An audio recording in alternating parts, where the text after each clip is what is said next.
We didn't go to church. We ended up on the floor in front of the fire, wrapped in blankets Jamie dragged down the stairs. All of us. I don't know how long I screamed and flailed. I don't know how long Susan restrained me. I kicked her and scratched her and probably would have bitten her, but she held on. I don't know what Jamie did other than bring down the blankets. Susan wrapped me in one, rolled me up tight, and the panic started to ease. "That's it," Susan croaked. Shh, you're okay." I was not okay. I would never be okay, but I was too exhausted to scream anymore. When I woke, the first rays of winter sunlight were coming through the window onto the little Christmas tree. The coal embers shone dully beneath a layer of ashes. Jamie slept wrapped in a blanket with Bovril's face peeping out beneath his chin. Susan snored gently. One of her arms was flung up under her ear, the other still rested across me. Her hair had come out of its bun and was sticking out in all directions. She had a long red furrow down one cheek from where I had scratched her, and her blouse, her best blouse, had a rip at the shoulder and a button hanging by a thread. She looked like she'd been in a war. I was so completely wound in a gray blanket that I could only move my head. I turned it from side to side, looking first at Jamie, then at Susan, then at the little Christmas tree. Susan would be angry when she woke. She would be furious because I'd screamed about the dress, because I hadn't been grateful, because I'd messed up her plans. We hadn't gone to church because of me. My stomach worked itself into a knot. She would be angry. She would No, she wouldn't hit me. She hadn't, at least not so far. She hadn't hit me once the night before, not even when I'd hurt her. She'd wrapped me up and held me tight. I didn't know what to do. Susan was temporary. My foot was permanent. I lay in the weak sunshine and wanted to weep instead of scream, but I almost never cried. What was wrong with me now?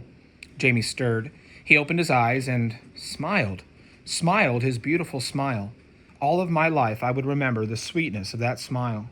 "Good morning, Ada," Jamie said. "Merry Christmas."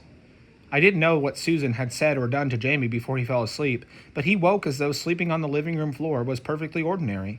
He sat up, rubbed Bovril's belly, then put the cat outside to do his business and added coal to the fire. The rattle of the coal scuttle woke Susan. I watched her carefully as she opened her eyes and came to an awareness of where she was. She saw me, and she smiled too. Smiled. "Good morning, Ada," she said. "Merry Christmas." I wanted to bury my head in my blankets and weep and scream, but I didn't. Instead, I said, "I can't get up. I can't move my arms." She sat up and untangled me. "I wasn't trying to trap you," she said. "It seemed to soothe you to be bundled like that." "I know," I said. "It did." I pointed to the rip on her blouse. "It's in a seam," she said. "I can fix it." She brushed my loose hair back from my face. "Would you like some breakfast?" We got up and went upstairs and washed our faces and used the loo. At Susan's suggestion, we took off our good clothes and put on our pajamas and dressing gowns. When we came back down the stairs, there was a pile of brightly wrapped packages under the tree. Presents. "Looks like Santa Claus has been here," Susan said gaily. Seemed odd that Santa Claus would stay away all night, but come while we were changing our clothes. I opened my mouth to say so, but saw Jamie's glowing face in time and shut up fast. Jamie's eyes were lit with joy. "He really did come. To us. He did," he said. "Even though Ada was bad." He gave me a quick, guilty look. "I mean, it's okay," I said, slipping my arm around his shoulders. "I was bad." I wondered if the presents were all for Jamie. Could any possibly be for me? "Not bad," Susan said. She helped me down the last few steps. "Not bad, Ada. Sad, angry, frightened. Not bad." Sad, angry, frightened were bad. It was not okay to be any of those. I couldn't say so, though, not on that gentle morning. I had the gifts I'd made stuffed into the pockets of my dressing gown. I didn't have any paper to wrap them. I wasn't sure what to do. "Breakfast," Susan said. She'd put the kettle on for tea and started a pan full of sizzling sausages. She fried us each an egg. On the table, laid across our plates, were two of our stockings, one each. They were stuffed full and knobbly. I poked mine. "You should have hung those up last night," she said. "But I see Santa found them anyway. Have a look inside while I finish cooking." An orange, a handful of walnuts, boiled sweets, 2 long hair ribbons, 1 green and 1 blue. In the toe, a shilling. Jamie had the same, except he had a whistle instead of hair ribbons and an India rubber ball. Shiny bright girls with ribbons in their hair. I wanted to weep all over again. I wanted to scream. What was wrong with me? I couldn't mess up Jamie's Christmas. I stroked the satin ribbons and went away in my head. I was on butter, up on the hill, galloping, galloping. "Ada," Susan touched my shoulder. "Come back."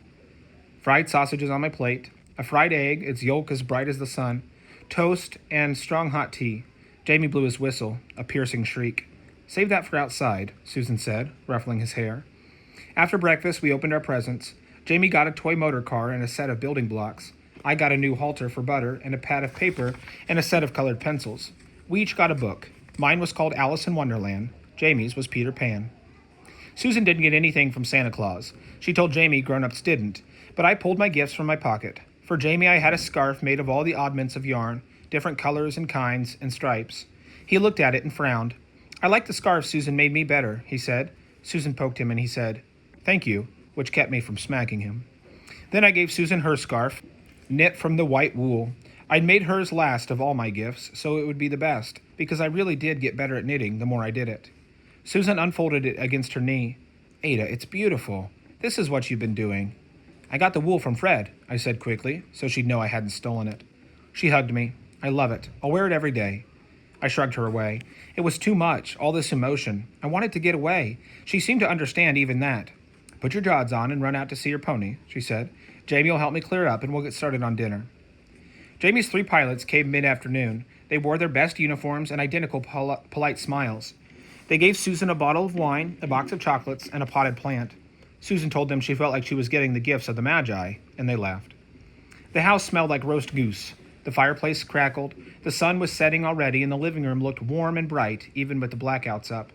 The pilots sat awkwardly on the sofa, all in a row, but then Jamie started cutting up, running his new car over their knees and grinning and acting silly, and pretty soon one of the pilots was on the floor playing with Jamie, making towers with the building blocks and smashing into them with the car, and Susan gave the other 2 pilots glasses of wine, and everyone seemed much more relaxed. I wasn't relaxed. I was wearing the green dress. I'd put it on when I came in from seeing Butter because I knew it would please Susan, and it did. She brushed my hair and let it hang loose, tying my new green ribbon around my head. That's an Alice ribbon, she said. The girl in your book, Alice, she wears her hair like that. I felt like an imposter. It was worse than when I tried to talk like Maggie. Here I was, looking like Maggie, looking like a shiny bright girl with hair ribbons, looking like a girl with a family that loved her. Jamie squeezed my arm. You look nice, he whispered, scanning my face anxiously. I took a deep breath. I did have family that loved me. Jamie loved me. Susan called us to dinner. She'd put her Christmas crackers by everyone's plate. I'd never seen them before. They were tubes of paper. When you pulled the ends apart, they made a cracking noise, and paper crowns and little toys fell out of them. We all wore our paper crowns to dinner. The pilots and Susan and Jamie laughed and talked, and I ate goose and tried to keep my insides still. That's a pretty dress, one of the pilots said to me.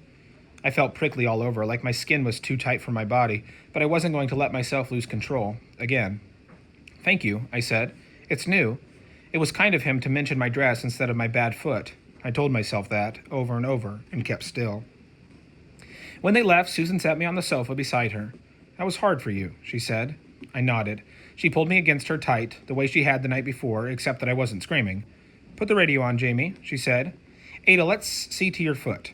I sighed and arranged myself on the sofa, my bad foot in her lap.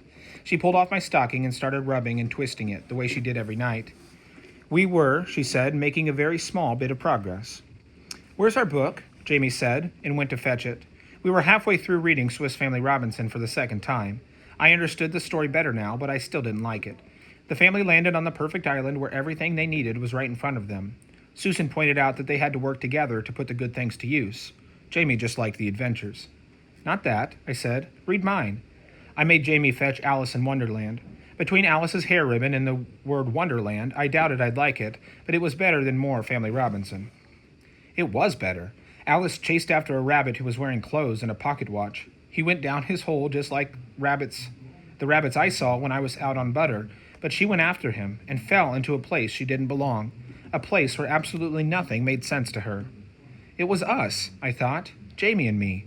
We had fallen down a rabbit hole, fallen into Susan's house, and nothing made sense. Not at all. Not anymore.